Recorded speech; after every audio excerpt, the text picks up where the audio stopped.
National flag guard के जवान सुनहरी संगीतमय धुन पर अनुशासित ढंग से ज्ञानपथ के सामने से प्रस्थान कर रहे हैं और उत्कंठा से प्रतीक्षा माननीय प्रधानमंत्री महोदय के उद्बोधन की।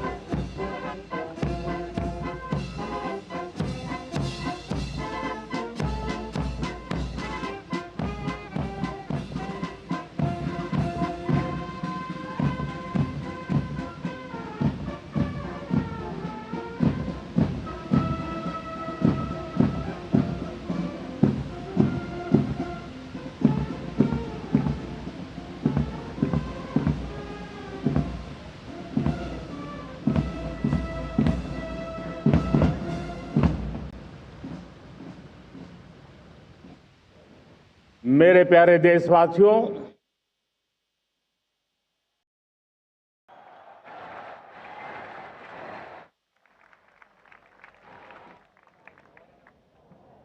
आजादी का ये महापर्व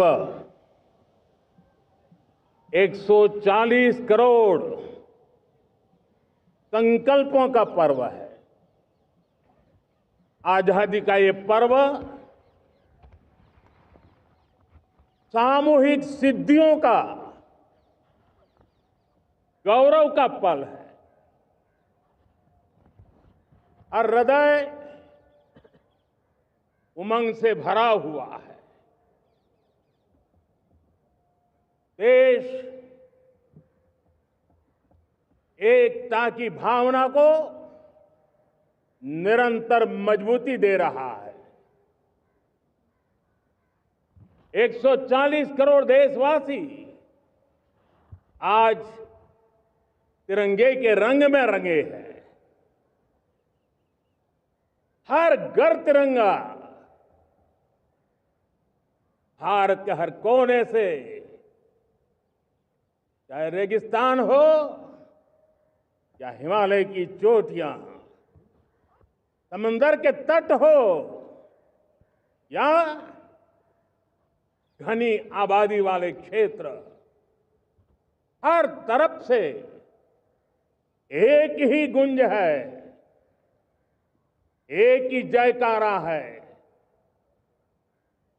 हमारी प्राण से भी प्यारी मातृभूमि का जयगान है।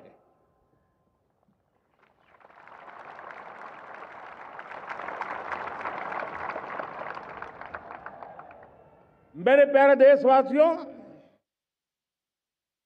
सन 47 में अनंत संभावनाओं के साथ कोटि कोटि भुजाओं के सामर्थ्य के साथ हमारा देश आजाद हुआ। देश की आकांक्षाएं उड़ाने भर रही थी, लेकिन चुनौतियां उससे भी कुछ ज्यादा थी। पूज्य बापू के सिद्धांतों पर चलते हुए संविधान सभा के सदस्यों ने एक बहुत ही महत्वपूर्ण दायित्व निभाया। भारत का संविधान गत 75 वर्ष से एक प्रकाश स्तंभ बन करके हमें मार्ग दिखाता रहा है। संविधान निर्माता एक विद महापुरुष डॉक्टर राजेंद्र प्रसाद, बाबा साहब आंबेडकर, पंडित नेहरू, सरदार वल्लभ भाई पटेल, डॉक्टर सर्वपल्ली राधाकृष्णन जी, इतना ही नहीं, हमारी नारी शक्ति का भी योगदान कम नहीं था। हंसा मेहता जी, दाक्षायणी, वेलायुधन जैसी विदुषियों ने भी भारत के संविधान को सशक्त करने में अपनी भूमिका निभाई थी। आज लाल किले की प्राचीर से देश का मार्गदर्शन करने वाले, देश को दिशा देने वाला संविधान के निर्माताओं को आदरपूर्वक नमन करता हूं।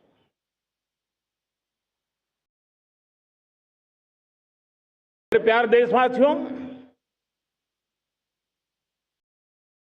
हम आज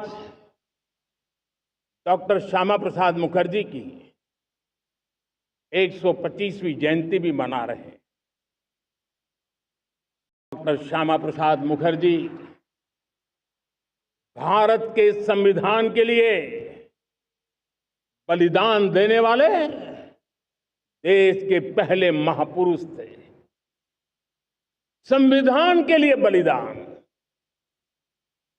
धारा 370 की दीवार गिराकर एक देश एक संविधान के मंत्र को जब हमने साकार किया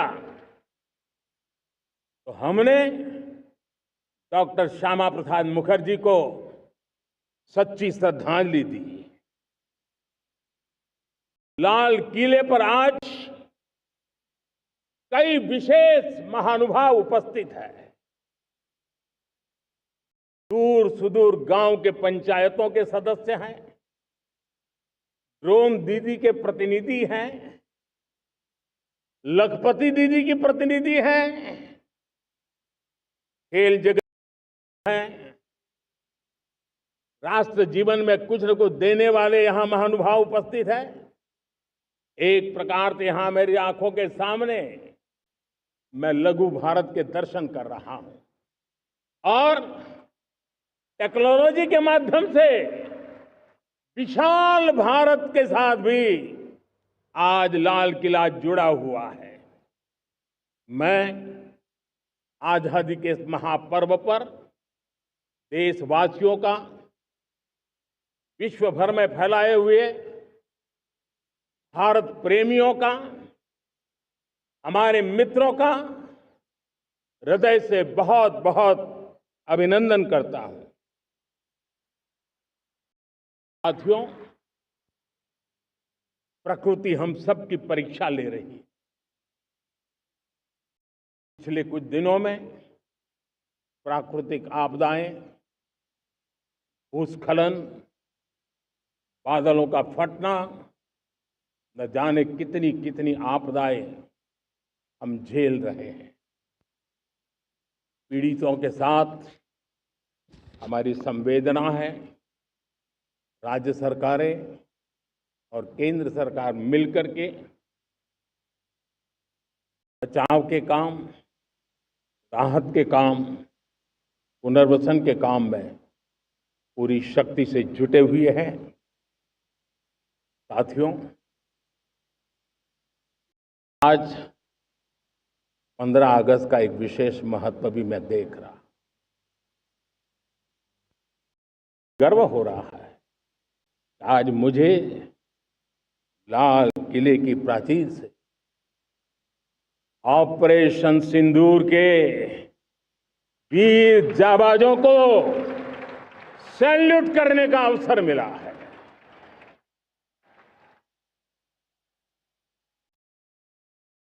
हमारे वीर जाबाज सैनिकों ने दुश्मनों को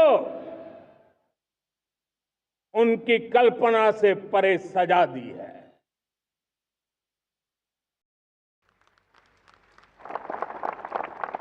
और इस अपील को पहलगाम में सीमा पार से आतंकियों ने आकर के जिस प्रकार का कत्ले आम किया, धर्म पूछ करके लोगों को मारा गया। पति के सामने पति को गोलियां दी, बच्चों के सामने अपने पिता को मौत के घाट उतार दिया गया। पूरा हिंदुस्तान आक्रोश से भरा हुआ था। पूरा विश्व भी इस प्रकार से संहार से चौंक गया था। मेरे प्यारे देशवासियों, ऑपरेशन सिंदूर उसी आक्रोश की अभिव्यक्ति है।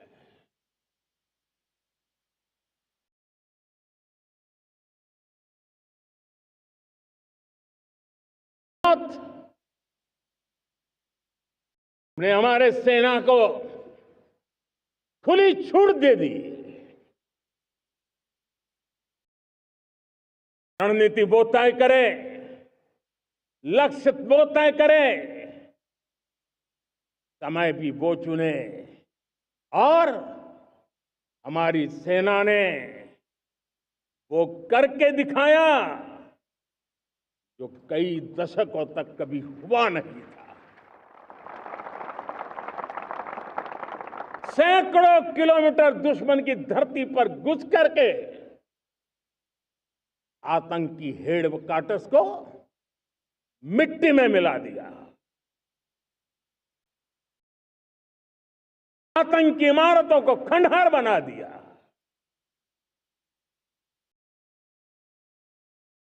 पाकिस्तान की नींद अभी भी उड़ी हुई है।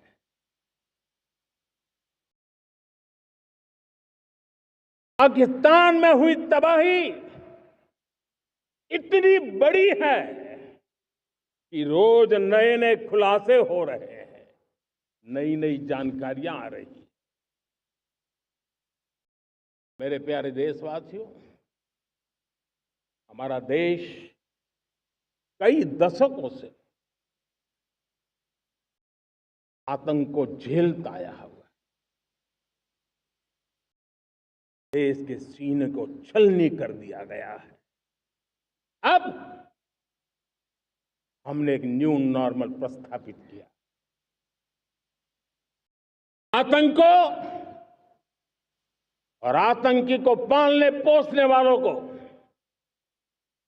आतंकियों को ताकत देने वालों को अब हम अलग अलग नहीं मानेंगे।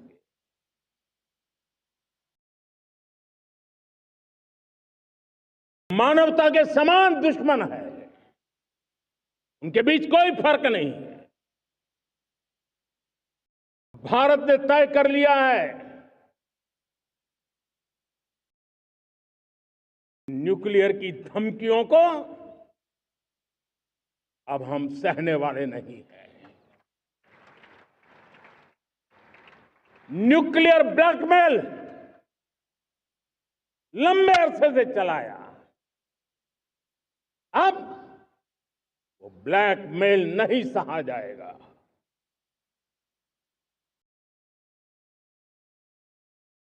आगे भी अगर दुश्मनों ने ये कोशिश जारी रखी, हमारी सेना तय करेगी, सेना की शर्तों पर, सेना जो समय निर्धारित करे उस समय पर, सेना जो तौर तरीके तय करे उस तौर तरीके से, सेना जो लक्ष्य तय करे उस लक्ष्य को अब हम अमल में ला करके रहने वाले हैं। हम मुंह तोड़ जवाब देंगे। प्यारे देशवासियों, भारत ने तय कर लिया है, खून और पानी एक साथ नहीं बहेंगे।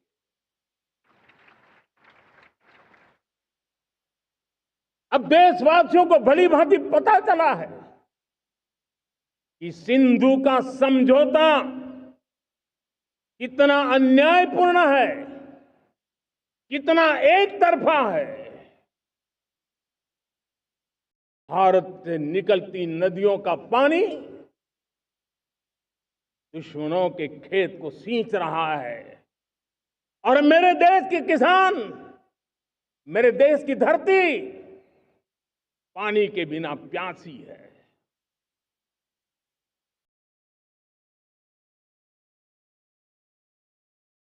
ऐसा समझौता था जिसने पिछले 7 दशक से देश के किसानों का कल्पनीय नुकसान किया है।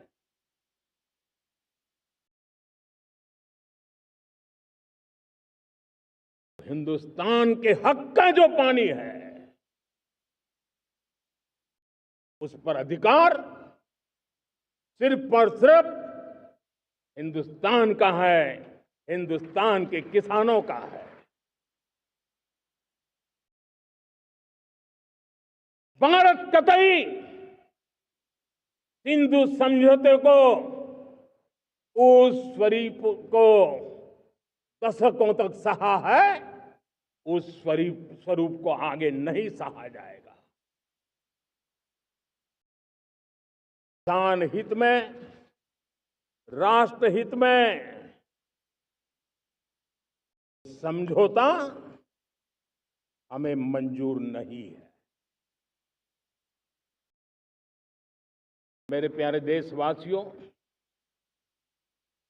आजादी के लिए असंख्य लोगों ने बलिदान दी, अपनी जवानी खपा दी, जेलों में जिंदगी गुजारी है, फांसी के तख्त पर लटके हैं, कुछ लेने पाने बनने के लिए नहीं, मां भारती के स्वाभिमान के लिए, कोटि कोटि जनों की आजादी के लिए, गुलामी की जंजीरों को तोड़ने के लिए। और मन में एक ही भाव था, स्वाभिमान। साथियों, गुलामी ने हमें निर्धन बना दिया,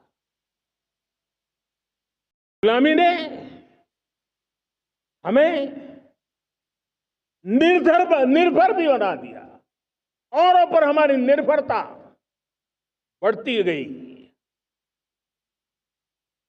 आप जानते हैं, आजादी के बाद कोटि कोटि जनों के पेट भरना बड़ी चुनौती थी, लेकिन यही मेरे देश के किसान हैं जिन्होंने खून पसीना एक करके देश के अन्न के भंडार भर दिए।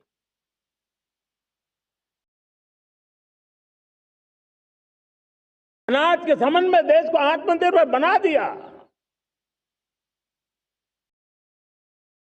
एक राष्ट्र के लिए आत्मसम्मान की सबसे बड़ी कसौटी आज भी उसकी आत्मनिर्भरता है। और मेरे प्यारे देशवासियों, विकसित भारत का आधार भी है आत्मनिर्भर भारत।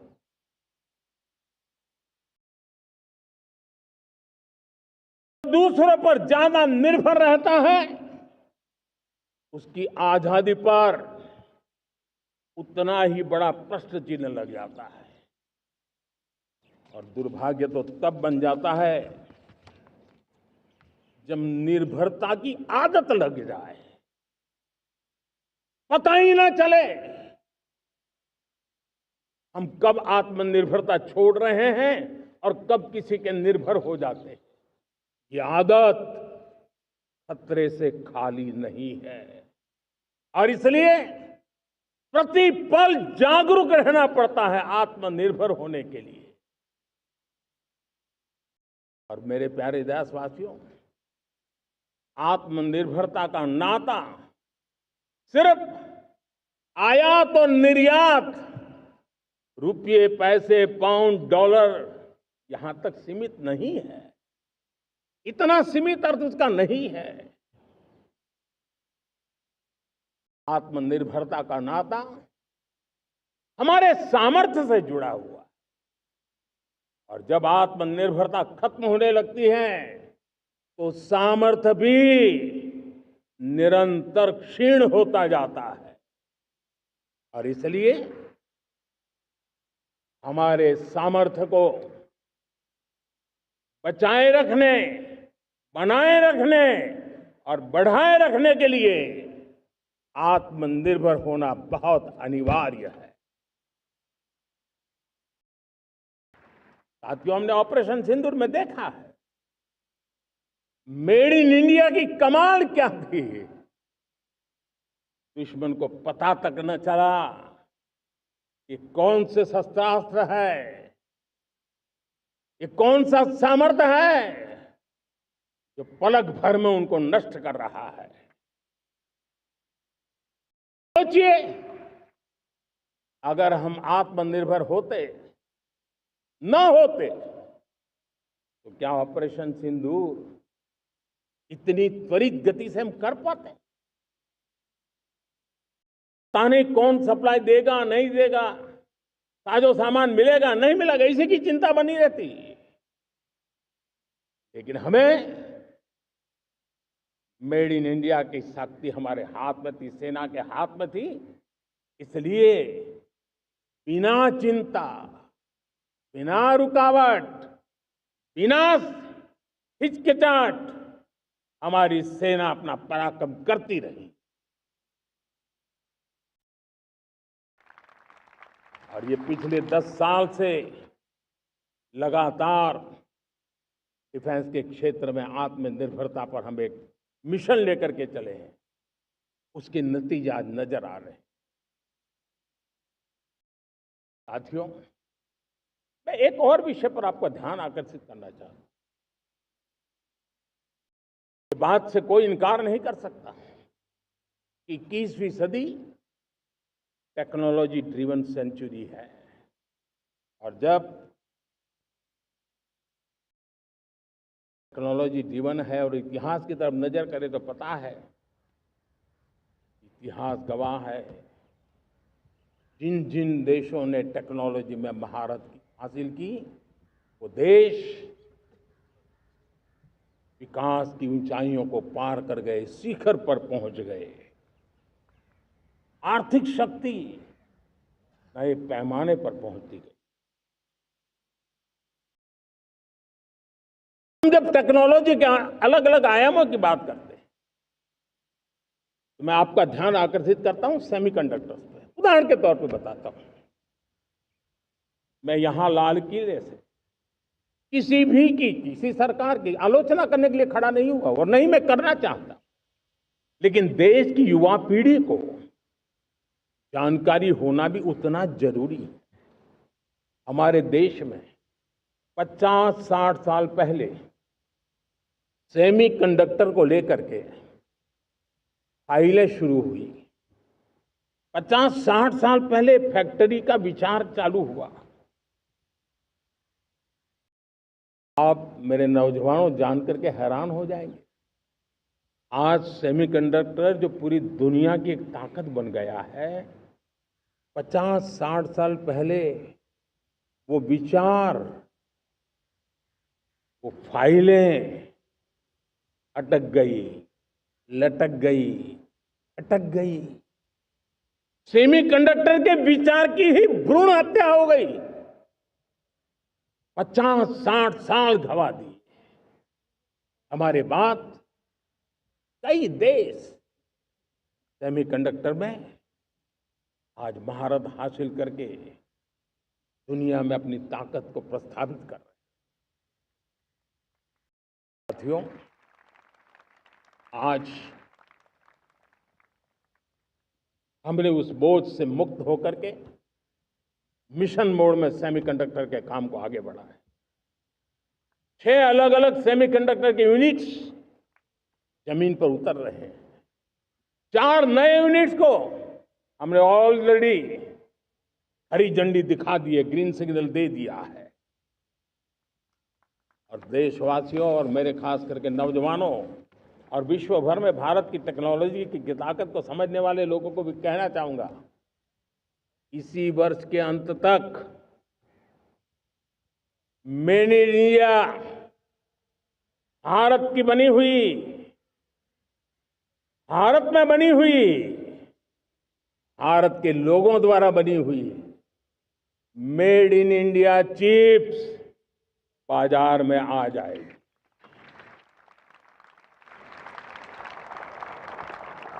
मैं दूसरा उदाहरण देना चाहता हूं। अब ऊर्जा के क्षेत्र में हम सब जानते हैं कि हम एनर्जी के लिए बहुत सारे देशों पर डिपेंडेंट है। पेट्रोल हो, डीजल हो, गैस हो, लाखों करोड़ रुपए हमें खर्च करके लाना पड़ता है। हमें इस संकट से देश को आत्मनिर्भर बनाना, ऊर्जा में आत्मनिर्भर बनाना बहुत जरूरी है।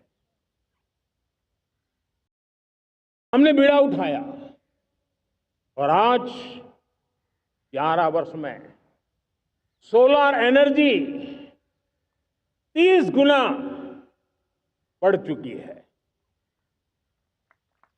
हम नए नए डैम बना रहे हैं ताकि हाइड्रो का विस्तार हो और हमें क्लीन एनर्जी की उपलब्ध हो।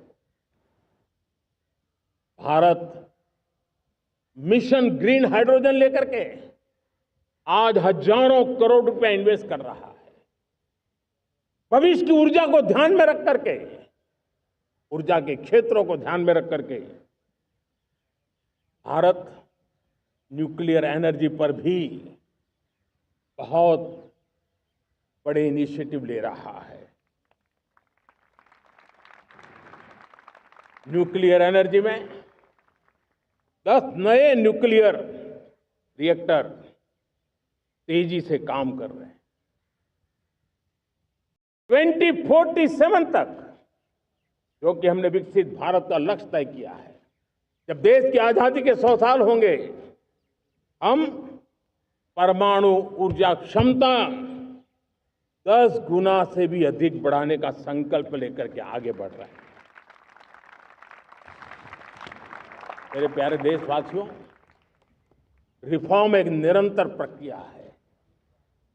समयानुकूल परिस्थिति के अनुसार रिफॉर्म करते जाना होता है।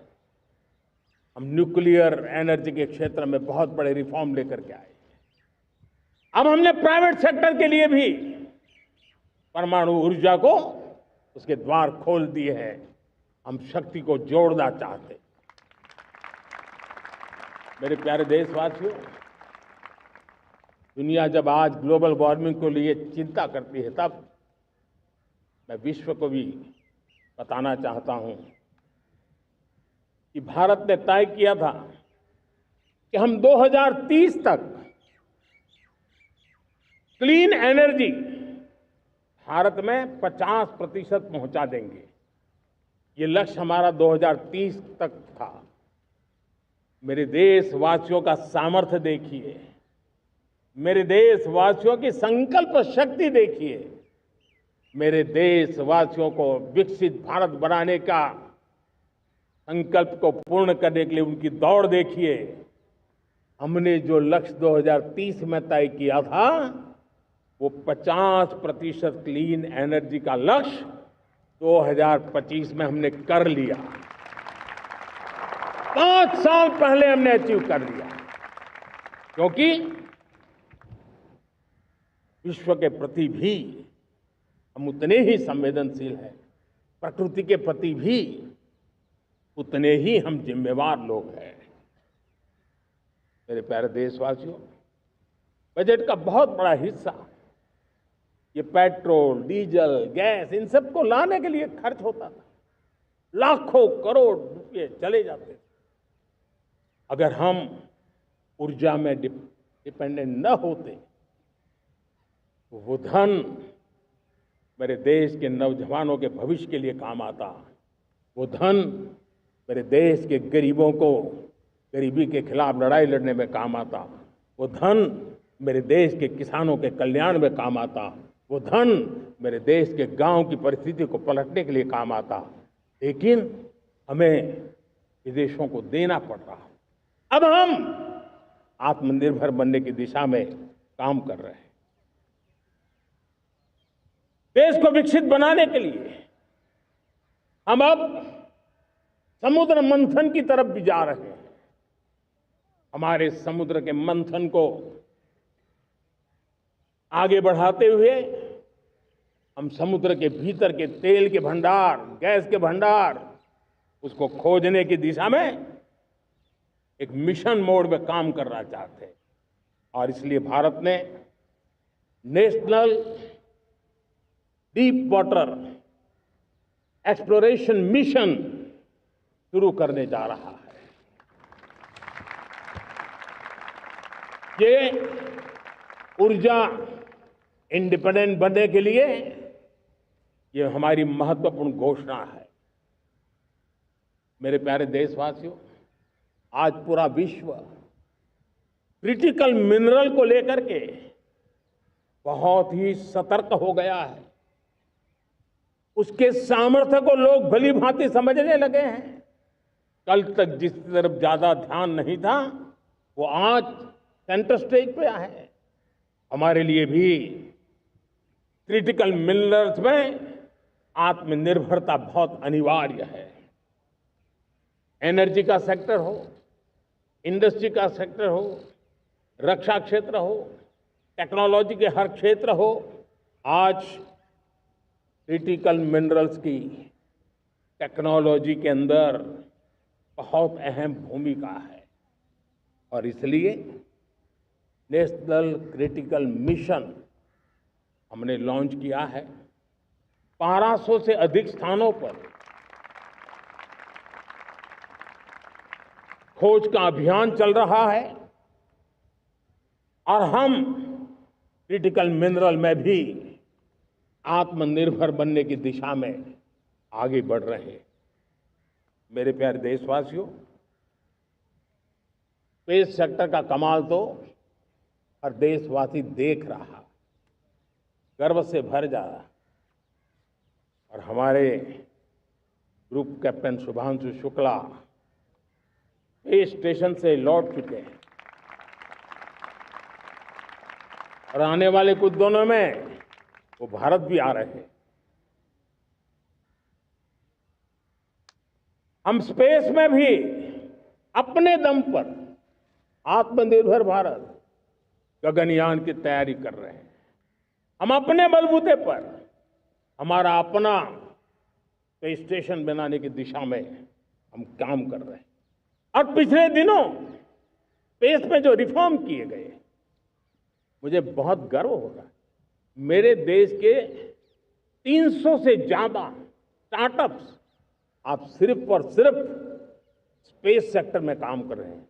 और उन 300 स्टार्टअप में हजारों नौजवान पूरे सामर्थ्य के साथ जुटे हैं। ये है मेरे देश के नौजवानों की ताकत और ये है हमारे देश के नौजवानों के प्रति विश्वास। मेरे प्यारे देशवासियों, 140 करोड़ भारतवासी 2047 में जब आजादी के 100 साल होंगे, विकसित भारत के संकल्प को परिपूर्ण करने के लिए पूरी ताकत से जुटे हैं। इस संकल्प की पूर्ति के लिए भारत आज हर सेक्टर में आधुनिक इकोसिस्टम तैयार कर रहा है। और आधुनिक इकोसिस्टम हर क्षेत्र में हमारे देश को आत्मनिर्भर बनाएगा। आज मेरा लाल किले की प्राचीर से मेरे देश के युवा वैज्ञानिकों को, मेरे टैलेंटेड यूथ को, मेरे इंजीनियर्स को और प्रोफेशनल्स को और सरकार के हर विभागों को भी मेरा आह्वान है, क्या हमारा अपना made in India fighter jets के लिए जेट इंजन हमारा होना चाहिए कि नहीं होना चाहिए?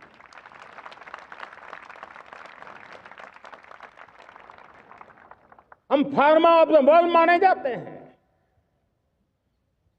वैक्सीन में हम नए नए विक्रम स्थापित करते हैं, लेकिन क्या समय की मांग नहीं है? हम रिसर्च और डेवलपमेंट में और ताकत लगाएं, हमारे अपने पेटेंट हो, हमारी अपनी बनाई हुई मानव जात के कल्याण की सस्ते से सस्ती और सबसे कारगर नई नई दवाइयों की शोध हो, हर संकट में साइड इफेक्ट के बिना मानव जात के कल्याण में काम आए। बायो 3 पॉलिसी भारत सरकार ने बनाई है। मैं देश के नौजवानों को कहता हूं, आइए बायो 3 पॉलिसी का अध्ययन करके अब कदम उठाइए। देश का भाग्य बदलना है, आपका सहयोग चाहिए। मेरे प्यारे देशवासियों, आज आईटी का युग है, डेटा की ताकत है। क्या समय की मांग नहीं है? ऑपरेटिंग सिस्टम से लेकर के साइबर सुरक्षा तक, डीप टेक से लेकर के आर्टिफिशियल इंटेलिजेंस तक, सारी चीजें हमारी अपनी हो,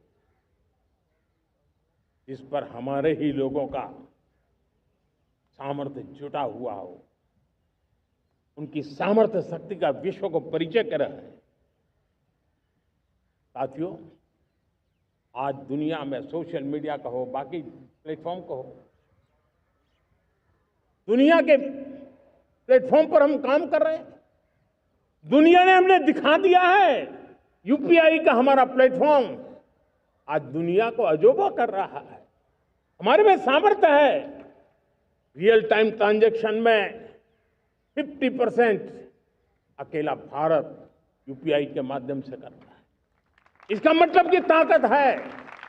क्रिएटिव वर्ल्ड हो, सोशल मीडिया हो, ये जितने भी प्लेटफॉर्म्स हैं, मेरे देश के नौजवानों में चुनौती करता हूं आपको, आइए हमारे अपने प्लेटफॉर्म क्यों ना हो, हम क्यों दूसरों पर निर्भर रहे, क्यों भारत का धन बाहर जाए।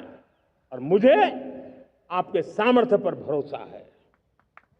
मेरे प्यारे देशवासी, जैसे ऊर्जा के क्षेत्र में हम डिपेंडेंट हैं, वैसा ही देश का दुर्भाग्य है कि फर्टिलाइजर, उसमें भी हमें दुनिया पर निर्भर रहना पड़ता है। मेरे देश के किसान भी फर्टिलाइजर का सही उपयोग कर करके धरती माता की सेवा कर सकते हैं। अनाप शनाप उपयोग से भी धरती मां को बहुत नुकसान पहुंचा रहे हैं। लेकिन साथ साथ मैं देश के नौजवानों को कहना चाहता हूं, देश के उद्योग जगत को कहना चाहता हूं, देश के प्राइवेट सेक्टर को कहना चाहता हूं, आइए हम फर्टिलाइजर के भंडार भर दें, हम नए नए तौर तरीके खोजें और भारत की आवश्यकता के अनुसार हम अपना फर्टिलाइजर तैयार करें। हम औरों पर निर्भर न रहे। साथियों, आने वाला युग ईवी का है। अब ईवी बैटरी क्या हम नहीं बनाएंगे? हम निर्भर रहेंगे? सोलर पैनल की बात हो, इलेक्ट्रिक व्हीकल्स के लिए जिन जिन चीजों की आवश्यकताएं हैं, वो हमारी अपनी होनी चाहिए। साथियों, मैं ये इसलिए कहने की हिम्मत करता हूं, क्यों? क्योंकि मुझे देश के नौजवानों के सामर्थ्य पर भरोसा है। और भरोसा सिर्फ वो मेरे देश के नौजवान हैं इतने मात्र से नहीं है। कोविड के समय हम बहुत सारी चीजों पर निर्भर थे। तो मेरे देश के नौजवानों को कहा गया कि वैक्सीन हमारी अपनी चाहिए, देश ने करके दिखाया। कोविन प्लेटफॉर्म हमारा अपना होना चाहिए, देश ने करके दिखाया। करोड़ों करोड़ों लोगों की जिंदगी बचाने का काम हमने किया है। वही स्पिरिट, वही जज्बा हमें जीवन के हर क्षेत्र में आत्मनिर्भर बनने के लिए अपना सब कुछ देना है। अपना जो बेस्ट है वो हमें दे करके रहना है। साथियों, पिछले 11 साल में एंटरप्रेन्योरशिप, उद्यमशीलता को बहुत बड़ी ताकत मिली। आज लाखों स्टार्टअप्स टियर 2, टियर 3 सिटी में देश की अर्थशक्ति को, देश के इनोवेशन को ताकत दे रहे हैं। उसी प्रकार से मुद्रा योजना से हमारे देश के करोड़ों नौजवान, उसमें भी हमारी बेटियां, करोड़ों करोड़ों लोग मुद्रा से लोन लेकर के अपना खुद का कारोबार कर रहे हैं। खुद तो अपने पैरों पर खड़े हुए हैं, लेकिन औरों को भी पैरों पर खड़े रहने की ताकत देते हैं। वे भी एक प्रकार से हर व्यक्ति को आत्मनिर्भर बनाने का अवसर दे रही है। मेरे साथियों, विमेन सेल्फ हेल्प ग्रुप किसी का ध्यान नहीं था। पिछले 10 साल में विमेन सेल्फ हेल्प ग्रुप ने कमाल करके दिखाया। आज उनके प्रोडक्ट दुनिया के बाजार में जाने लगे हैं। लाखों करोड़ों का कारोबार हमारे विमेन सेल्फ हेल्प ग्रुप करते हैं। मैंने एक बार मन की बात में खिलौने की बात कही थी। हम करोड़ों करोड़ रुपए के खिलौने विदेश से लाते थे। मैंने ऐसे ही मन की बात में कहा, करे मेरे देश के नौजवानों, ऐसा भी करें इन्हें क्या, किलो भी बाहर जाएंगे। और आज मैं गर्व से कहता हूं कि मेरा देश खिलौने एक्सपोर्ट करने लग गया है। यानी देश के सामर्थ्य को हर प्रकार के अवसर मिले, हर रुकावटों से मुक्ति मिले, उसको सर्वाधिक करने के लिए प्रेरित किया जाए। देश कर सकता है। मैं देश के युवाओं से कहता हूं, आइए आप इनोवेटिव आइडियाज लेकर के, आपके आइडियाज को मरने मत देना दोस्त। आज का आपका आइडिया हो सकता है आने वाली पीढ़ी का भविष्य बना सकता है। मैं आपके साथ खड़ा हूं, मैं आपके लिए काम करने के लिए तैयार हूं, आपका साथी बन के काम करने तैयार हूं। आप आइए, हिम्मत जुटाइए, इनिशिएटिव लीजिए। जो युवा मैन्युफैक्चरिंग के बारे में सोचते हैं, आइए आगे बढ़िए। सरकार के नियमों में बदलाव करना है, मुझे बताइए। अब देश रुकना नहीं चाहता है। 2047 दूर नहीं है। एक एक पल की कीमत है और हम एक भी पल गंवाना नहीं चाहते दोस्तों। साथियों, ये आगे बढ़ने का अवसर है, बड़े सपने देखने का अवसर है, संकल्प के लिए समर्पित होने का अवसर है। जब सरकार आपके साथ है और मैं स्वयं आपके साथ हूं, तब हम नया इतिहास बना सकते हैं। साथियों, आज नेशनल मैन्युफैक्चरिंग मिशन पर बहुत तेजी से काम हो रहा है। हमारे एमएसएमई उसका लोहा दुनिया मानती है। ये दुनिया में बड़ी बड़ी चीजें बनती है ना, कुछ न कुछ तो औजार हमारे देश के एमएसएमई के द्वारा जाते हैं, बड़े गर्व के साथ जाते हैं। लेकिन हम कॉम्प्रिहेंसिव इंटीग्रेटेड विकास की राह पर जाना चाहते हैं और इसलिए उनकी शक्ति बढ़े। और उसमें भी मैंने पहले एक बार लाल किले से कहा था, जीरो डिफेक्ट जीरो इफेक्ट। आज कहना चाहता हूं कि हमें विश्व बाजार में अपने सामर्थ्य का लोहा मनवाना है, तो हमें क्वालिटी में निरंतर नई ऊंचाइयों को पार करना। दुनिया क्वालिटी को स्वीकार करती है, हमारी गुणवत्ता सबसे ज्यादा हो और सरकार के भी प्रयास हो, रॉ मटेरियल की भी उपलब्धि हो, हमारी प्रोडक्शन की कॉस्ट कैसे कम हो, हम उसमें दम रह गए। और साथियों, हम सभी जो उत्पादन के क्षेत्र में लगे हैं, उन सब का मंत्र होना चाहिए, दाम कम लेकिन दम ज्यादा। हमारी हर प्रोडक्ट का दम ज्यादा हो लेकिन दाम कम हो। इस भाव को लेकर के हमें आगे बढ़ना है। मेरे प्यारे देशवासियों, आजादी के लिए अनगिनत लोगों ने बलिदान दिए हैं। मैंने पहले भी कहा, जवानी खपा दी, फांसी पे लटक गए। क्यों? स्वतंत्र भारत के लिए। 75-100 साल पहले का वो कालखंड याद कीजिए। पूरा देश स्वतंत्र भारत के मंत्र को लेकर के जीता था। आज समय की मांग है, स्वतंत्र भारत का मंत्र लेकर के जीने वालों ने हमें स्वतंत्र भारत दिया। आज 140 करोड़ देशवासियों का एक ही मंत्र होना चाहिए, समृद्ध भारत। अगर कोटि कोटि लोगों के बलिदान से स्वतंत्र भारत हो सकता है, तो कोटि कोटि लोगों के संकल्प से, पुरुषार्थ से, आत्मनिर्भर बनने से, वोकल फॉर लोकल की बात करने से, स्वदेशी का मंत्र को जापने से समृद्ध भारत भी बन सकता है। वो पीढ़ी स्वतंत्र भारत के लिए खप गई थी, ये पीढ़ी समृद्ध भारत के लिए नए कदम उठाए, यही समय की मांग है। और इसलिए मैं आज बार बार आग्रह करता हूं, और मैं देश के सभी इन्फ्लुएंसर्स को कहना चाहता हूं, इस मंत्र को आगे बढ़ाने में मेरी मदद कीजिए। मैं सभी राजनीतिक दलों को, राजनेताओं को, सबसे कहता हूं कि आइए, ये किसी राजनीतिक दल का एजेंडा नहीं है, भारत हम सबका है। हम मिलकर के वोकल फॉर लोकल, उस मंत्र को हर नागरिक के जीवन का मंत्र बनाएं।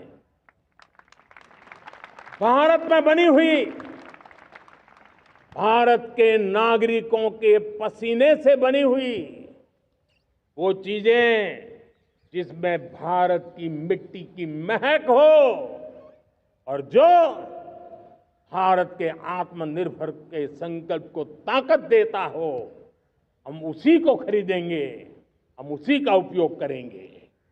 हम उस दिशा में आगे आए, यह हमारा सामूहिक संकल्प हो। देखते ही देखते हम दुनिया बदल देंगे दोस्तों।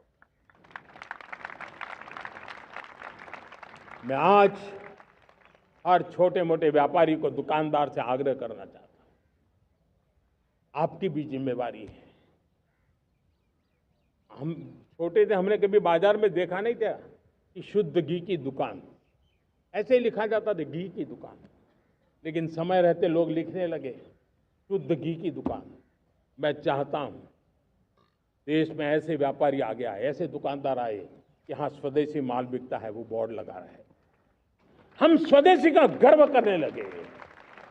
हम स्वदेशी मजबूरी में नहीं, मजबूती के साथ उपयोग करेंगे, मजबूती के लिए उपयोग करेंगे, और जरूरत पड़ी तो औरों को मजबूर करने के लिए उपयोग करेंगे। ये हमारी ताकत होनी चाहिए, ये हमारा मंत्र होना चाहिए। मेरे प्यारे देशवासियों,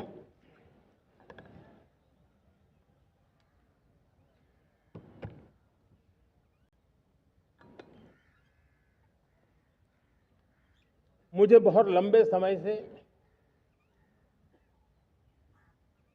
सरकार में काम करने का अवसर मिला। मैंने कई सारे उतार चढ़ाव देखे हैं, सरकारों की मुसीबतों से भी मैं परिचित हूं, व्यवस्थाओं की मर्यादाओं से भी परिचित हूं। लेकिन उसके बावजूद भी हमारी जिम्मेवारी है कि हम किसी की लकीर को छोटी करने में अपनी ताकत बर्बाद न करें। मैं बड़े अनुभव से कहता हूं, किसी दूसरे की लकीर छोटी करने के लिए अपनी ऊर्जा हमें नहीं खपानी है। हमें पूरी ऊर्जा के साथ हमारी लकीर को लंबा करना है।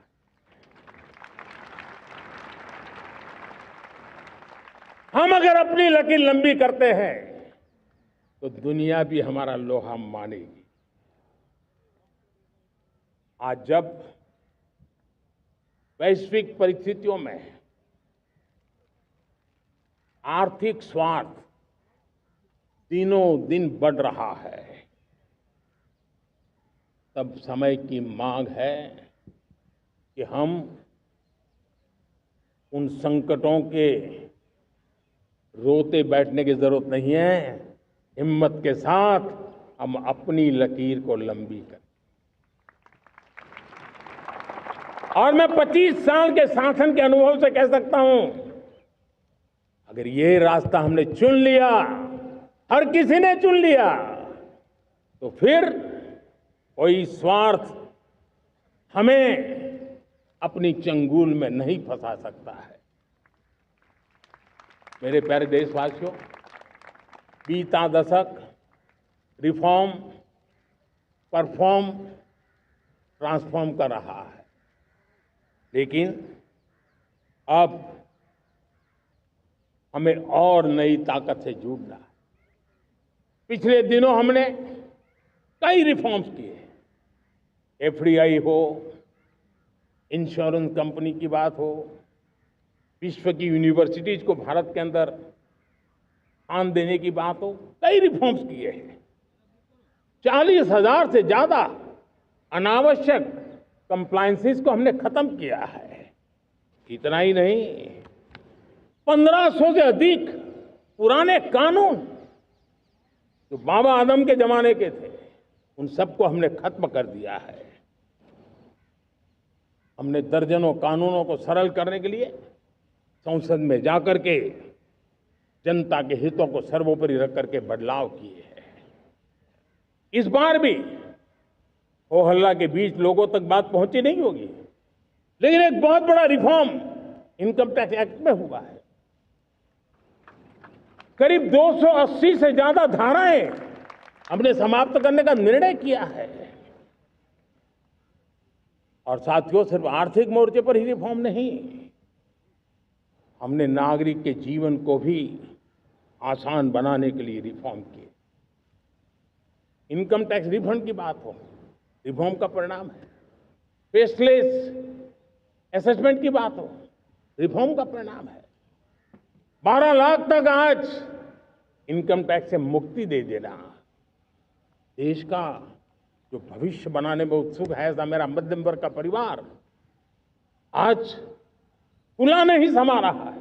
कभी किसी ने सोचा नहीं था कि 12 लाख रुपए तक का इनकम टैक्स पर जीरो कर दिया जाएगा। आज कर लिया है। जब देश का सामर्थ्य बढ़ता है तो देशवासियों को लाभ मिलता है। अंग्रेजों के जमाने से दंड संहिता में हम दबे पड़े थे। दंड का भय दिखा करके जीवन चल रहा था। 75 साल आजादी के ऐसे ही गए। हमने दंड संहिता को खत्म कर दिया, न्याय संहिता को ले आए हैं। न्याय संहिता में भारत के नागरिक के प्रति विश्वास का भाव है। भारत के नागरिक के अंदर अपनेपन का भाव है, संवेदनशीलताओं से भरा हुआ है। हमने रिफॉर्म की यात्रा को तेज करने के लिए बीड़ा उठाया। हम बहुत तेजी से आगे बढ़ना चाहते हैं। मैं चाहता हूं देशवासियों, देश के लिए कर रहा हूं, मैं मेरे लिए नहीं कर रहा हूं, किसी का बुरा करने के लिए नहीं कर रहा हूं। मेरे राजनीतिक दल, मेरे प्रतिस्पर्धी साथी भी देश की इस उज्जवल भविष्य के लिए आगे आए, हमारा साथ दें। स्ट्रक्चरल रिफॉर्म्स की बात हो, रेगुलेटरी रिफॉर्म्स की बात हो, पॉलिसी रिफॉर्म की चर्चा हो, प्रोसेस रिफॉर्म की चर्चा हो, प्रोसीड्यूरल रिफॉर्म्स करने की जरूरत हो, हर प्रकार के रिफॉर्म्स ये आज हमने मकसद बना करके चले हैं। और मेरे प्यारे देशवासियों, नेक्स्ट जनरेशन रिफॉर्म्स के लिए हमें एक टास्क फोर्स गठित करने का निर्णय किया है। ये टास्क फोर्स समय सीमा में इस काम को पूरा करे। वर्तमान नियम, कानून, नीतियां, रीतियां 21वीं सदी के अनुकूल, वैश्विक वातावरण में अनुकूल और भारत को 2047 में विकसित राष्ट्र बनाने के संदर्भ में नए सिरे से तैयार हो और उसका समय सीमा में अपना कार्य पूरा करने के लिए इस टास्क फोर्स की रचना की है। साथियों, ये रिफॉर्म के कारण जो नए लोग अपना भविष्य बनाने चाहते हैं उनको तो हिम्मत मिलेगी। हमारे स्टार्टअप्स हो, हमारे लघु उद्योग हो, हमारे गृह उद्योग हो, उन लोग उद्यमियों को उनकी कंप्लायंस कॉस्ट बहुत कम हो जाएगी और उसके कारण उनको एक नई ताकत मिलेगी। जो एक्सपोर्ट की दुनिया में उनको लॉजिस्टिक सपोर्ट के कारण, व्यवस्थाओं में बदलाव के कारण उनको एक बहुत बड़ी ताकत मिलेगी। साथियों, ऐसे ऐसे कानून हैं हमारे देश में, छोटी छोटी चीजों के लिए जेल में डालने के कानून है। आप हैरान हो जाएंगे, किसी ने नजर नहीं डाली। मैं पीछे लगा हूं, ये मेरे देश के नागरिकों को जेल में बंद करने वाले जो अनावश्यक कानून है वो खत्म होने चाहिए। हम संसद में पहले भी बिल लाए थे, इस बार भी लेके आए हैं। साथियों, इस दिवाली में आपकी डबल दिवाली का काम मैं करने वाला हूं। इस दिवाली में आपको एक बहुत बड़ा तोहफा देशवासियों को मिलने वाला है। पिछले 8 साल से हमने जीएसटी का बहुत बड़ा रिफॉर्म किया। पूरे देश में टैक्स के बर्डन को कम किया, टैक्स की व्यवस्थाओं को सरल किया और 8 साल के बाद समय की मांग है कि हम एक बार उसको रिव्यू करें। हमने एक हाई पावर कमेटी को बिठा करके रिव्यू शुरू किया, राज्यों से भी विचार विमर्श किया और मेरे प्यारे देशवासियों, हम नेक्स्ट जनरेशन जीएसटी रिफॉर्म्स लेकर के आ रहे हैं। ये दिवाली के अंदर आपके लिए तोहफा बन जाएंगे। सामान्य मानवीय की जरूरतों के टैक्स भारी मात्रा में कम कर दिए जाएंगे, बहुत बड़ी सुविधा बढ़ेगी। हमारे एमएसएमई, हमारे लघु उद्यमी, इनको बहुत बड़ा लाभ मिलेगा। रोजमर्रा की चीजें बहुत सस्ती हो जाएगी और उससे इकोनॉमी को भी एक नया बल मिलने वाला है। मेरे प्यारे देशवासियों, आज देश तीसरी बड़ी इकोनॉमी बनने के लिए समय है, तेज गति से आगे बढ़ रहा है। हम दरवाजे खटखटा रहे हैं और बहुत तेजी से हम उसको अचीव भी कर लेंगे। और कोई तो दिन होगा, मैं आपके बीच आकर के लाल किले की प्राचीर से ये खबर भी सुनाऊंगा।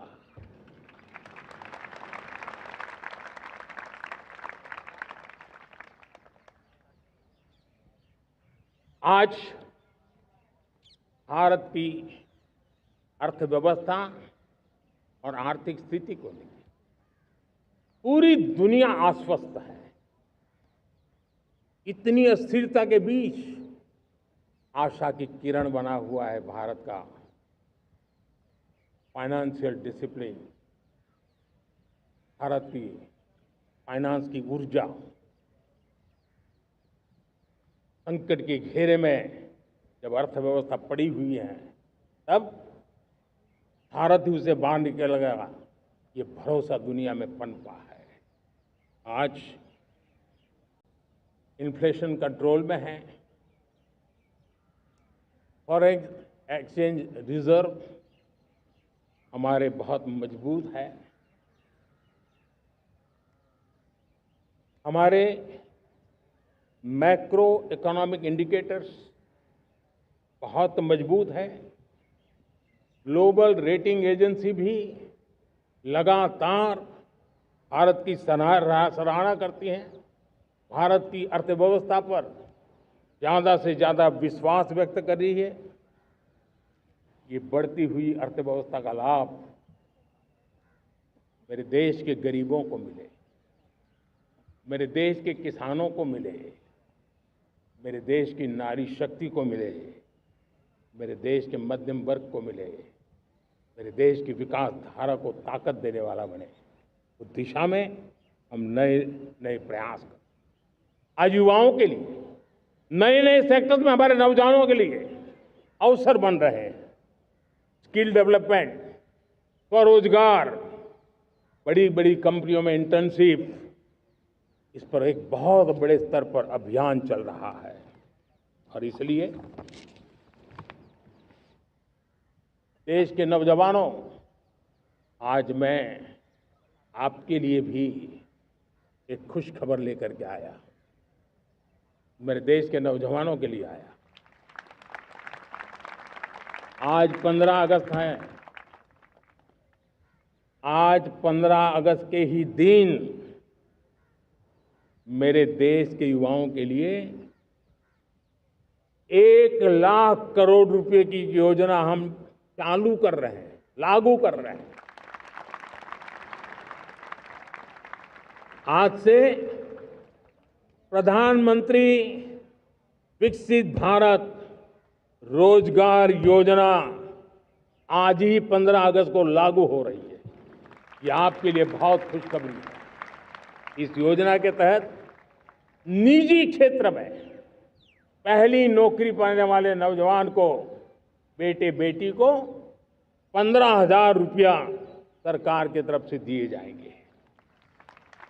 कंपनियों को भी नए रोजगार देने के अवसर जो भी ज्यादा जुटाएगा, उनको भी प्रोत्साहन राशि दी जाएगी। प्रधानमंत्री विकसित भारत रोजगार योजना करीब करीब 3.5 करोड़ नौजवानों को रोजगार के नए अवसर बनाएगी। मैं सभी नौजवानों को इसके लिए बहुत बहुत बधाई देता हूं। मेरे प्यारे देशवासियों, आज भारत में नारी शक्ति का लोहा हर कोई मानने लगा। बढ़ती इकोनॉमी की लाभार्थी हमारी नारी है, लेकिन बढ़ती इकोनॉमी को गति देने में भी हमारी नारी का बहुत बड़ा योगदान भी, हमारी मातृशक्ति का योगदान है, हमारी स्त्री शक्ति का योगदान है। स्टार्टअप से लेकर स्पेस सेक्टर तक हमारी बेटियां छाई हुई हैं, खेल के मैदान में छाई हुई हैं, फौज में चमक रही है। आज गर्व के साथ नारी कंधे से कंधा मिलाकर के देश की विकास यात्रा में भागीदार हो रही। देश गर्व से भर गया जब एनडीए की विमेन कैडेट्स उनका पहला पास आउट हुआ था। पूरा देश गर्व से भर गया था। सारे टीवी चैनल उसी के पीछे लगे हुए थे। कितने बड़े गौरव की पल थी। Self help group, 10 crore self help group की बहनें क्या कमाल कर रही है। नमो ड्रोन दीदी नारी शक्ति की एक नई पहचान बनी। गांव में मुझे एक बहन मिली, वो कहती मुझे अब तो गांव वाले पायलट कह करके बुलाते हैं। बड़े गर्व से कह रही थी। ज्यादा पढ़ी लिखी नहीं थी, लेकिन उसका रतबा पैदा हुआ है। साथियों, हमने 3 करोड़ महिलाओं को लखपति दीदी बनाने का संकल्प लिया था। 3 करोड़। और मुझे आज संतोष है कि हम तेज गति से काम कर रहे हैं। समय से पहले 3 करोड़ का लक्ष्य पार कर लेंगे। और आज मैं खुशी से देश को बताना चाहता हूं कि मेरे नारी शक्ति का सामर्थ्य देखिए। देखते ही देखते 2 करोड़ महिलाएं लखपति दीदी बन चुकी है। आज कुछ लखपति दीदी हमारे सामने बैठी है। ये है मेरे सामर्थ्य। और मेरा विश्वास है दोस्तों, भारत की विकास यात्रा में उनकी भागीदारी बढ़ने वाली। मेरे प्यारे देशवासियों, मेरे देश के किसानों का भारत की अर्थव्यवस्था में बहुत बड़ा योगदान है। भारत के किसानों की मेहनत रंग ला रही है। पिछले साल अनाज के उत्पादन में मेरे देश के किसानों ने के पुराने सारे विक्रम तोड़ दिए।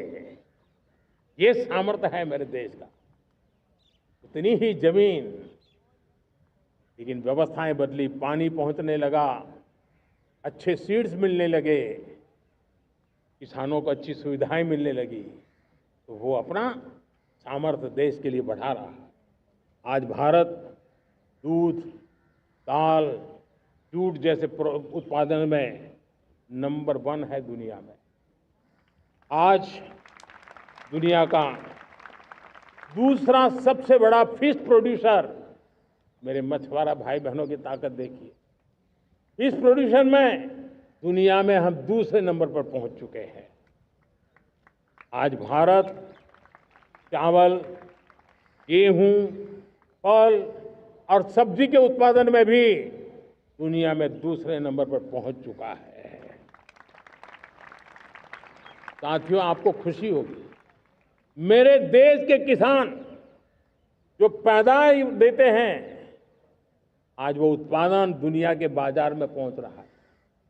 4 लाख करोड़ रुपया एग्रो प्रोडक्ट का एक्सपोर्ट हुआ है। ये मेरे देश के किसानों ने हमें ताकत दिखाई है। हम छोटे किसान हो, पशुपालक हो, मछुआरे हो, देश के विकास की अनेक योजनाओं का लाभ आज हम उन तक पहुंचा रहे हैं। पीएम किसान सम्मान निधि हो, रेन वाटर हार्वेस्टिंग हो, सिंचाई की योजनाएं हो, क्वालिटी सीड्स हो, फर्टिलाइजर की आवश्यकता हो, हर क्षेत्र में आज और किसान को एक भरोसा हो गया है फसल बीमा का। वो साहसिक बना रहा, उसका परिणाम भी देश को मिल रहा है। जो पहले कल्पना की बात थी आज हकीकत बन गई है। देशवासियों, हमारे देश के पशुधन को बचाने के हमें कोविड की वैक्सीन मुफ्त में मिली, वो तो याद है, लेकिन हम पशुधन के लिए भी अब तक 125 डोज मुफ्त में पशुओं को लगा चुके हैं। फूट एंड माउथ डिसीज से मुक्ति पाने के लिए, जो हमारा यहाँ उत्तर भारत में उसे खुरपका मुंहपका बीमारी कहते हैं, उसे बचाने के लिए 125 करोड़ डोज हम लगा चुके हैं और मुफ्त में लगा चुके हैं। हम खेती के मामले में देश के वो जिले जहां के किसान औरों से पीछे रह गए, किसी न किसी कारण से 100 जिले ऐसे हैं जहां अपेक्षाकृत कम खेती है, और इसलिए हमने 100 जिले आइडेंटिफाई किए हैं पूरे देश में से, और वहां के किसानों को एम्पावर करना, किसानों को शक्ति देना, किसानों को मदद करने का एक अभियान चलाया है। और इसके लिए पीएम धन धान्य कृषि योजना का आरंभ किया है। पीएम धन धान्य कृषि योजना वो देश के 100 जिले जहां थोड़ी सी भी मदद कर देंगे तो वहां का किसान भी भारत के अन्य किसानों की बराबरी कर देगा। मेरे प्यारे देशवासियों, भारत के किसान, भारत के पशुपालक, भारत के मछुआरे, ये हमारी सबसे बड़ी प्राथमिकता है। भारत के किसान, भारत के मछुआरे, भारत के पशुपालक, उनसे जुड़ी किसी भी अहितकारी नीति के आगे मोदी दीवार बन के खड़ा है।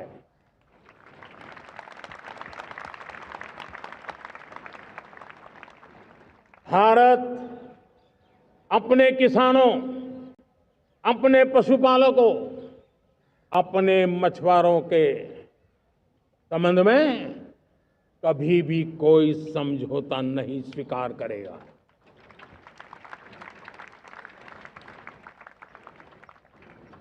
प्यारे देशवासियों, गरीबी क्या होती है मुझे किताबों में पढ़ना नहीं पड़ा है, मैं जानता। सरकार में भी रहा हूं और इसलिए मेरी कोशिश रही है कि सरकार फाइलों में नहीं होनी चाहिए। सरकार देश के नागरिकों की लाइफ में होनी चाहिए। दलित हो, पीड़ित हो, शोषित हो, वंचित हो, उनके लिए सकारात्मक रूप से सरकारें प्रोएक्टिव हो, सरकारें प्रो पीपल हो, उस दिशा में हम निरंतर प्रयास कर रहे हैं।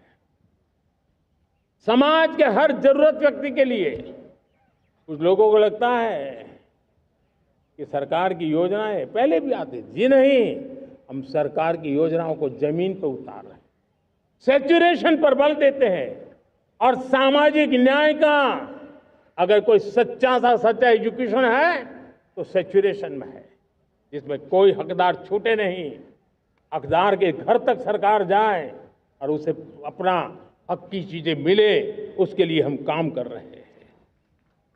जनधन अकाउंट जब खोले गए ना, वो सिर्फ बैंक का अकाउंट था ऐसा नहीं है, उसे एक स्वाभिमान मिला था कि बैंक के दरवाजे मेरे लिए भी खुलते हैं, मैं भी बैंक के दरवाजे में जाकर के टेबल पे हाथ रख करके बात कर सकता हूं। ये विश्वास हमने जगाया है। आयुष्मान भारत ने बीमारी को सहने की आदत से मुक्ति दिलाने का और उनको अच्छे स्वास्थ्य के लिए मदद करने का काम, और जब हम वरिष्ठ नागरिकों को 5 लाख रुपए से ज्यादा मदद कर करके उनके आरोग्य की चिंता करते हैं। आज पीएम आवास, 4 करोड़ गरीबों को घर मिलना मतलब जिंदगी के नए सपने वहां सजते हैं। वो सिर्फ 4 दीवारें नहीं है दोस्तों।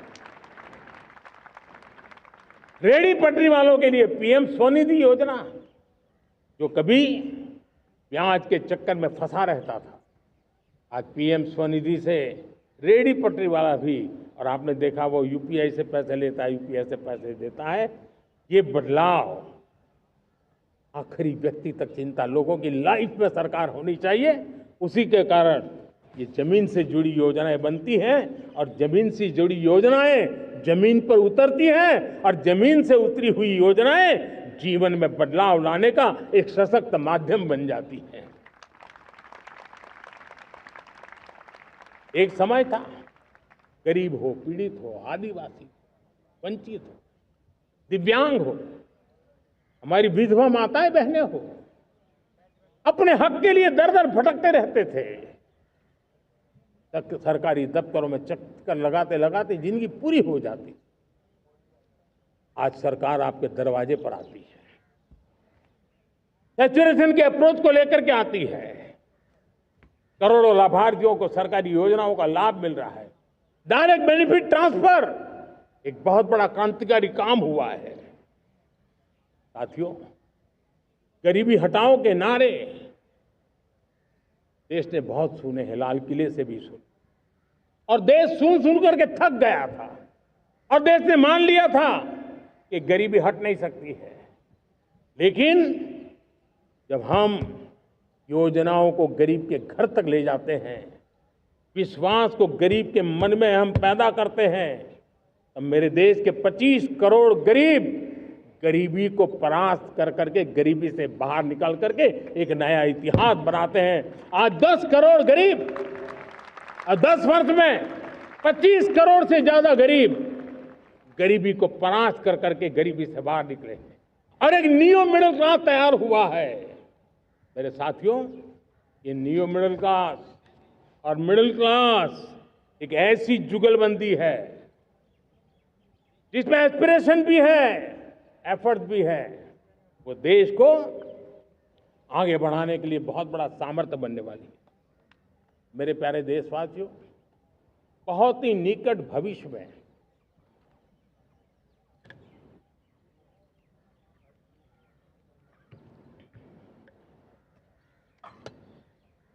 मेरे प्यारे देशवासियों, बहुत ही निकट भविष्य में महान समाज सुधारक महात्मा ज्योतिबा फुले जी की 200वीं जयंती आ रही है। हम उस जयंती के समारोह शुरू करने जा रहे हैं, और महात्मा ज्योतिबा फुले के सिद्धांत, उन्होंने जो मंत्र दिए, उसमें हमारे लिए प्रेरणा है। पिछड़े को प्राथमिकता, पिछड़े को प्राथमिकता देते हुए हम परिवर्तन की ऊंचाइयों को प्राप्त करना चाहते हैं। हम इसके लिए परिश्रम की पराकाष्ठा करना चाहते हैं। हम पारदर्शी नीतियों के द्वारा पिछड़ों को प्राथमिकता, ये हम धरती पर उतारना चाहते हैं, हर पिछड़े के जीवन में उतारना चाहते हैं। साथियों, रेहड़ी पटरी वालों के लिए स्वनिधि योजना हो, या हमारे हुनर वाले हाथ से काम करने वाले विश्वकर्मा योजना की बात हो, आदिवासी में भी जो पिछड़े रह गए हैं उनके लिए पीएम जनधन की योजना की बात हो, हमारे पूर्वी भारत को विकास में पूरे देश के अंदर बराबरी में लाना और उनको नेतृत्व देने की दिशा में काम हो। हम सिर्फ समाज पिछड़े हो उनकी चिंता तक अटकने वाले नहीं है। जो क्षेत्र पिछड़े हैं उनको भी हम प्राथमिकता देना चाहते हैं। जो जिले पिछड़े रहे हैं हम उनको प्राथमिकता देना चाहते हैं। जो ब्लॉक पिछड़े रहे हैं उनको प्राथमिकता देना चाहते हैं। हमने 100 एस्पिरेशनल डिस्ट्रिक्ट, 500 एस्पिरेशनल ब्लॉक, उसी मिशन में काम किया है। हमने पूर्वी भारत के विकास के लिए हजारों करोड़ रुपए के इंफ्रास्ट्रक्चर के प्रोजेक्ट को बल दिया है। हमने पूर्वी भारत के जीवन को बदल करके देश की विकास यात्रा में भागीदार बनने का, मेरे प्यारे देशवासियों, जीवन हर क्षेत्र में विकास होना चाहिए। विकास के लिए खेल का भी महत्व होता है। और मुझे खुशी है कि एक जमाना था जहाँ बच्चे खेल में अगर समय लगाते हैं तो माँ बाप ज़्यादा पसंद नहीं करते थे। आज एकदम से उलट गया है। अगर बच्चे खेल कूद में आगे आते हैं, रुचि लेते हैं, तो माँ बाप गर्व से भर जाते हैं। मैं इसे एक शुभ संकेत मानता हूँ।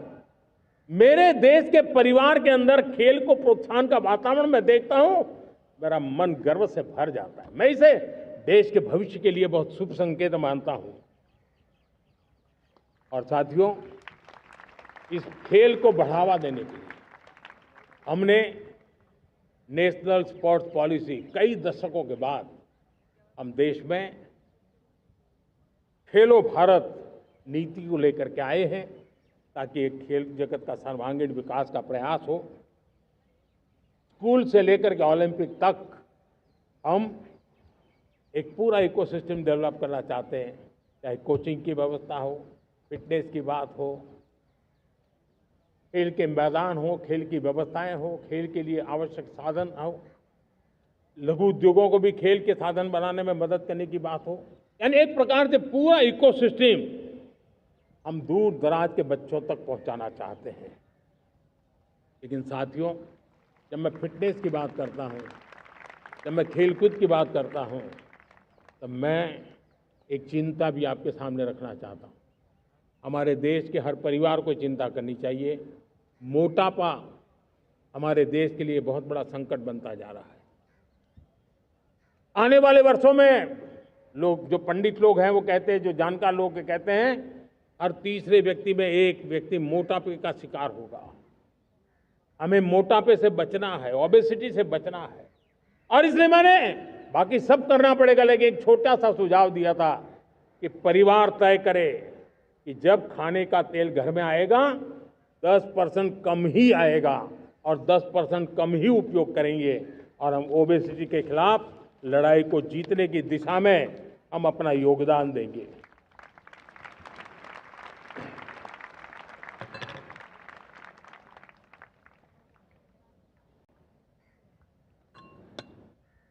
मेरे प्यारे देशवासियों, हमारा देश भाग्यवान है। हजारों साल की विरासत के हम धनी हैं, और वो हमें निरंतर ऊर्जा मिलती है, प्रेरणा मिलती है, त्याग और तपस्या की राह मिलती है। आज गुरु तेग बहादुर, यह वर्ष गुरु तेग बहादुर जी का 350वां शहीदी वर्ष है। देश की संस्कृति की रक्षा, भारत के मूल्यों की रक्षा के लिए उन्होंने अपना सब कुछ न्योछावर कर दिया। मैं आज उनको नमन करता हूं। साथियों, हमारी संस्कृति की ताकत हमारी विविधता है। हम विविधता को सेलिब्रेट करना चाहते हैं। हम विविधता को सेलिब्रेट करने की आदत बनाना चाहते हैं। यह हमारा गौरव है कि हमारा भारत माँ का ये बगीचा कितने विविध प्रकार के फूलों से सजा हुआ है, कितनी विविधताएं हैं। ये विविधता हमारे लिए एक बहुत बड़ा, हमारी विरासत है, बहुत बड़ा गौरव है। हमने प्रयागराज के महाकुंभ में देखा भारत की विविधता को कैसे जिया जाता है। एक स्थान पर करोड़ों लोग, एक ही भाव, एक ही प्राण, एक ही प्रयास दुनिया के लिए बहुत बड़ा अजूबा है। महाकुंभ की वो सफलता भारत की एकता की, भारत के सामर्थ्य की दुहाई देती है। साथियों, हमारा देश भाषाओं की विविधता से बहुत ही भरा हुआ है, पुलकित है। और इसीलिए हमने मराठी, असमिया, बांग्ला, पाली, प्राकृत को क्लासिकल लैंग्वेज का दर्जा दिया है। और मेरा मत है, हमारी भाषाएं जितनी विकसित होगी, हमारी सभी भाषाएं जितनी समृद्ध होगी, हमारे नॉलेज के सिस्टम को भी उतना ही बल मिलने वाला है। और हमारी वो ताकत है, आज जब डेटा का जमाना है ना, तो ये ताकत दुनिया के लिए भी बड़ी ताकत बन सकती है। इतना सामर्थ्य हमारी लैंग्वेज में। हमें हमारी सभी भाषाओं पर गर्व होना चाहिए।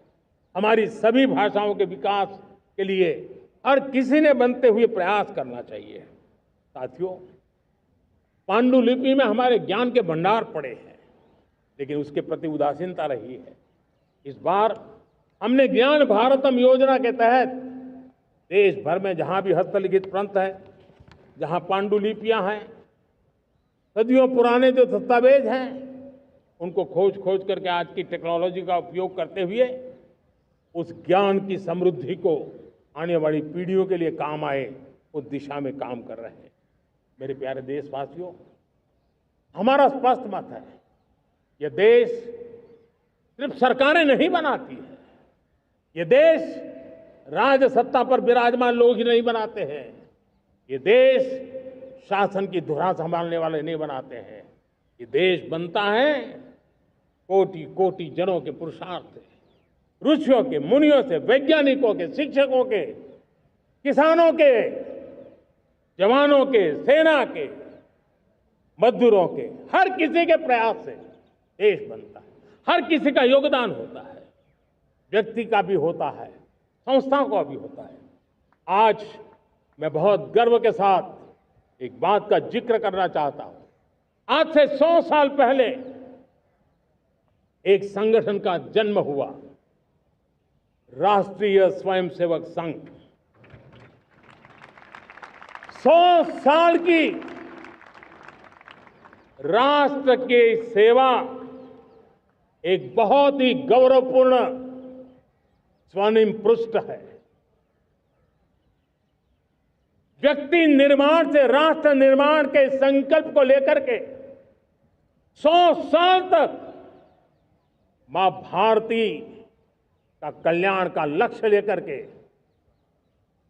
लक्षावधि स्वयंसेवकों ने मातृभूमि के कल्याण के लिए अपना जीवन समर्पित किया है। सेवा, समर्पण, संगठन और अप्रतिम अनुशासन, ये जिसकी पहचान रही है, ऐसा राष्ट्रीय स्वयंसेवक संघ दुनिया का ये सबसे बड़ा एनजीओ है। एक प्रकार से 100 साल का उसका समर्पण का इतिहास है। आज लाल किले की प्राचीर से 100 साल की इस राष्ट्र सेवा की यात्रा में योगदान करने वाले सभी स्वयंसेवकों को आदरपूर्वक स्मरण करता हूं और देश गर्व करता है राष्ट्रीय स्वयंसेवक संघ की इस 100 साल की भव्य समर्पित यात्रा को, और हमें प्रेरणा देता रहेगा। मेरे प्यारे देशवासियों, हम समृद्धि की ओर जा रहे हैं, लेकिन समृद्धि का रास्ता सुरक्षा से गुजरता है। पिछले 11 वर्षों में राष्ट्र सुरक्षा, राष्ट्र रक्षा, राष्ट्र के नागरिकों की रक्षा, इन सभी मोर्चों पर हमने पूरे समर्पण भाव से काम किया है। हम बदलाव लाने में सफल हुए हैं। यह देश जानता है कि हमारे देश का बहुत बड़ा जनजातीय क्षेत्र नक्सलवाद की चपेट में, माओवाद की चपेट में पिछले कई दशकों से लहूलुहान हो चुका था। सबसे ज्यादा नुकसान मेरे आदिवासी परिवारों को हुआ। आदिवासी माताओं बहनों ने अपने सपने के होनहार बच्चों को खो दिया। नौजवान बेटे गलत रास्ते पर खींच लिए गए, भटकाए गए, उनकी जीवन को तबाह कर दिया गया। हमने फौलादी हाथ से काम लिया। एक समय था कभी 125 से ज्यादा जिलों में नक्सलवाद अपनी जड़ें जमा चुका था।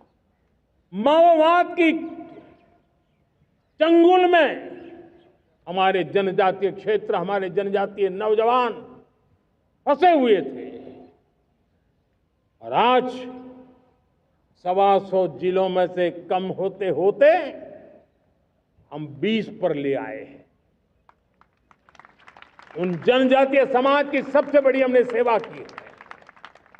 और आप देखिए, एक जमाना था जब बस्तर को याद करते ही माओवाद, नक्सलवाद, बम बंदूक की आवाज सुनाई देती थी। उसी बस्तर में माओवाद नक्सल से मुक्त होने के बाद जब बस्तर के नौजवान ओलंपिक करते हैं, हजारों नौजवान भारत माता की जय बोल करके खेल के मैदान में उतरते हैं, पूरा वातावरण उत्साह से भर जाता है। ये बदलाव देश देख रहा है। जो क्षेत्र कभी रेड कॉरिडोर के रूप में जाने जाते थे, वो आज विकास के ग्रीन कॉरिडोर बन रहे हैं। साथियों, हमारे लिए गर्व की बात है, भारत के नक्शे में जिन क्षेत्रों को लहूलुहान कर दिया गया था, लाल रंग से रंग दिया गया था, हमने वहां संविधान, कानून और विकास का तिरंगा फहरा दिया है। मेरे प्यारे देशवासियों, ये भगवान बिरसा मुंडा की 150वीं जयंती का अवसर है। तब इन जनजातीय क्षेत्रों को नक्सल से मुक्त कर करके, मेरे जनजातीय परिवार के नौजवानों की जिंदगी बचा करके हमने भगवान बिरसा मुंडा को एक सच्ची श्रद्धांजलि दी है।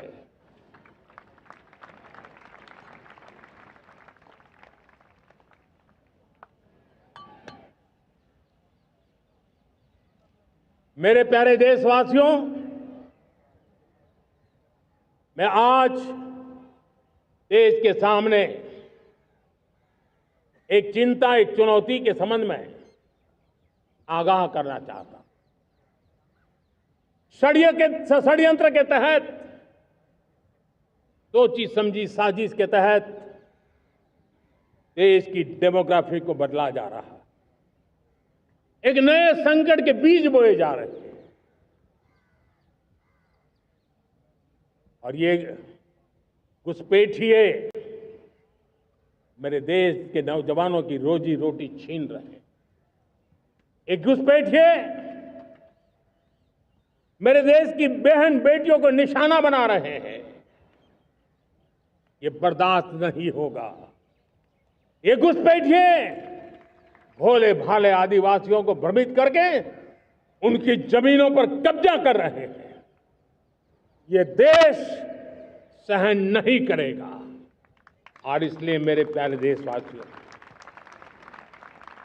जब डेमोग्राफी परिवर्तन होता है, सीमावर्ती क्षेत्रों में डेमोग्राफी में परिवर्तन होता है, तब राष्ट्रीय सुरक्षा के लिए संकट पैदा होता है। देश की एकता, अखंडता और प्रगति के लिए ये संकट पैदा, सामाजिक तनाव के बीज बो देता है। और कोई देश अपना देश घुसपैठियों के हवाले नहीं कर सकता है। दुनिया का कोई देश नहीं कर सकता है, तो हम भारत को कैसे कर सकते हैं? हमारे पूर्वजों ने त्याग और बलिदान से आजादी पाई है, हमें स्वतंत्र भारत दिया है। उन महापुरुषों के प्रति हमारा कर्तव्य है कि हम हमारे देश में ऐसी हरकतों को स्वीकार न करें। उनकी सच्ची श्रद्धांजलि होगी। और इसलिए मैं आज लाल किले की प्राचीर से कहना चाहता हूं, हमने एक हाई पावर्ड डेमोग्राफी मिशन शुरू करने का निर्णय किया है। ये मिशन, इस मिशन के द्वारा ये जो भीषण संकट नजर आ रहा है, भारत पे मंडरा रहा है जो संकट है, उसको निपटाने के लिए तय समय में सुविचारित सुनिश्चित रूप से अपने कार्य को करेगा। उस दिशा में हम आगे बढ़ रहे हैं। मेरे प्यारे देशवासियों, कल जन्माष्टमी का पावन पर्व है। भगवान श्री कृष्ण का जन्मोत्सव देश में मनाया जाता है। साथियों, जब मुझे भगवान श्री कृष्ण याद आते हैं तो हम देख रहे हैं कि पूरे विश्व में आज युद्ध के तौर तरीके बदल रहे हैं। हमने देखा है कि भारत युद्ध के हर नए तौर तरीकों को निपटने में समृद्ध है। हमने ऑपरेशन सिंदूर में दिखा दिया है। टेक्नोलॉजी में जो भी महारत थी, पाकिस्तान ने हमारे सैन्य ठिकानों पर, हमारे एयरबेस पर, हमारे संवेदनशील स्थानों पर, हमारे आस्था के केंद्रों पर, हमारे नागरिकों पर मिसाइल्स, ड्रोन अनगिनत मात्रा में उन्होंने वार किया। देश ने देखा है, लेकिन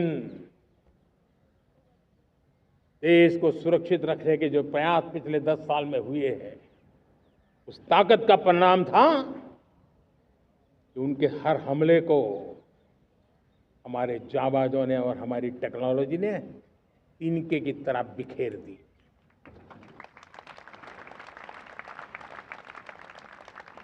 रत्ती भर नुकसान नहीं कर पाए। और इसलिए जब युद्ध के मैदान में टेक्नोलॉजी का विस्तार हो रहा है, टेक्नोलॉजी हावी हो रही है, तब राष्ट्र की रक्षा के लिए, देश के नागरिकों की सुरक्षा के लिए हमें भी, हमने जो आज महारत पाई है, वो महारत का और विस्तार करने की जरूरत है। हमने आज जो महारत पाई है, उसको लगातार अपग्रेडेड करते रहने की आवश्यकता है। और इसलिए साथियों, मैंने एक संकल्प लिया है। मुझे आपके आशीर्वाद चाहिए, कोटि कोटि देशवासियों के आशीर्वाद चाहिए, क्योंकि समृद्धि कितनी ही क्यों न हो, अगर सुरक्षा के प्रति उदासीनता बरतते हैं तो समृद्धि भी किसी काम की नहीं रहती। और इसलिए सुरक्षा का महत्व बहुत बड़ा है। और इसलिए मैं आज लाल किले की प्राचीर से कह रहा हूं, आने वाले 10 साल में 2035 तक राष्ट्र के सभी महत्वपूर्ण स्थलों, जिनमें सामरिक के साथ साथ सिविलियन क्षेत्र भी शामिल है, जैसे अस्पताल हो, रेलवे हो, जो भी आस्था के केंद्र हो, उन्हें टेक्नोलॉजी के नए प्लेटफॉर्म द्वारा पूरी तरह सुरक्षा का कवच दिया जाएगा। ये सुरक्षा का कवच लगातार विस्तार होता जाए, देश का हर नागरिक सुरक्षित महसूस करे। किसी भी प्रकार की टेक्नोलॉजी हम पर वार करने आ जाए, हमारी टेक्नोलॉजी उससे बेहतर सिद्ध हो। और इसलिए आने वाले 10 साल 2035 तक मैं ये राष्ट्रीय सुरक्षा कवच का विस्तार करना चाहता हूं, मजबूती देना चाहता हूं, आधुनिक बनाना चाहता हूं। और इसलिए भगवान श्री कृष्ण से प्रेरणा पाकर के हमने श्री कृष्ण का जो सुदर्शन चक्र था, उस सुदर्शन चक्र की राह को चुना है। आप में से बहुत लोगों को याद होगा, जब महाभारत की लड़ाई चल रही थी, श्री कृष्ण ने अपने सुदर्शन चक्र से सूर्य के प्रकाश को रोक दिया था और दिन में ही अंधेरा कर दिया था। सूर्य प्रकाश को सुदर्शन चक्र से रोक दिया था और तब अर्जुन ने जो शपथ ली थी जयद्रथ का वध करने की, उस प्रतिज्ञा को अर्जुन पूर्ण कर पाए थे। वो सुदर्शन चक्र के पराक्रम और रणनीति का परिणाम था। अब देश सुदर्शन चक्र मिशन लॉन्च करेगा।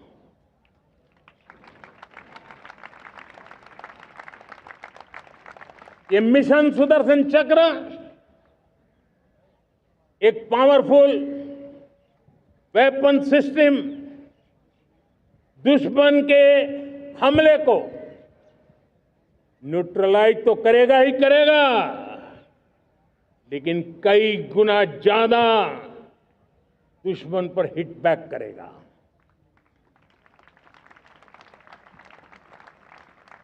हमने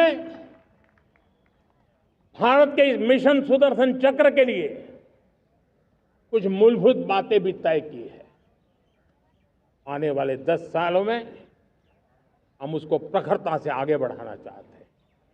एक तो ये पूरी आधुनिक सिस्टम, इसके लिए रिसर्च, डेवलपमेंट, उसकी मैन्युफैक्चरिंग हमारे देश में ही हो, हमारे देश के नौजवानों के टैलेंट से हो, हमारे देश के लोगों के द्वारा बनी। दूसरा, एक ऐसी व्यवस्था होगी जो वॉरफेयर के हिसाब से भविष्य में क्या क्या संभावनाएं हैं उसका हिसाब किताब लगा करके +1 की स्ट्रेटेजी वर्कआउट करेगी। और तीसरा, सुदर्शन चक्र की एक ताकत थी, वो बहुत ही प्रिसाइज, जहां जाना था वहीं जाता था और वापस श्री कृष्ण के पास लौट के आता था। हम इस सुदर्शन चक्र के द्वारा भी टारगेटेड प्रिसाइज एक्शन के लिए भी व्यवस्था को विकसित करने की दिशा में आगे बढ़ेंगे। और इसलिए युद्ध के बदलते तौर तरीकों में राष्ट्र की सुरक्षा, नागरिकों की सुरक्षा के लिए मैं बड़े प्रतिबद्धता के साथ इस कार्य को आगे बढ़ाने के लिए वचन देता हूं। मेरे प्यारे देशवासियों, जब हम लोकतंत्र की बात करते हैं, स्वतंत्र भारत की बात करते हैं, तब हमारा संविधान हमारे लिए सर्वोच्च दीप स्तंभ होता है, हमारा प्रेरणा का केंद्र होता है। लेकिन आज से 50 साल पहले भारत के संविधान का गला घोंट दिया गया था। भारत के संविधान के पीठ पे छुरा भोंक दिया गया था। देश को जेल खाना बना दिया गया था। आपातकाल लगा दिया गया था। इमरजेंसी थोप दी गई थी। इमरजेंसी के 50 साल हो रहे हैं। देश की किसी भी पीढ़ी ने संविधान की हत्या के इस पाप को कभी भूलना नहीं चाहिए। संविधान की हत्या करने वाले पापियों को नहीं भूलना चाहिए। और हमें भारत के संविधान के प्रति अपने समर्पण को और मजबूती देते आगे बढ़ना चाहिए। वो हमारी प्रेरणा है। मेरे प्यारे देशवासियों, मैंने इसी लाल किले से पंच प्रण की बात कही थी। मैं आज लाल किले से फिर से एक बार मेरे देशवासियों का पुनः स्मरण जरूर करना चाहता हूं।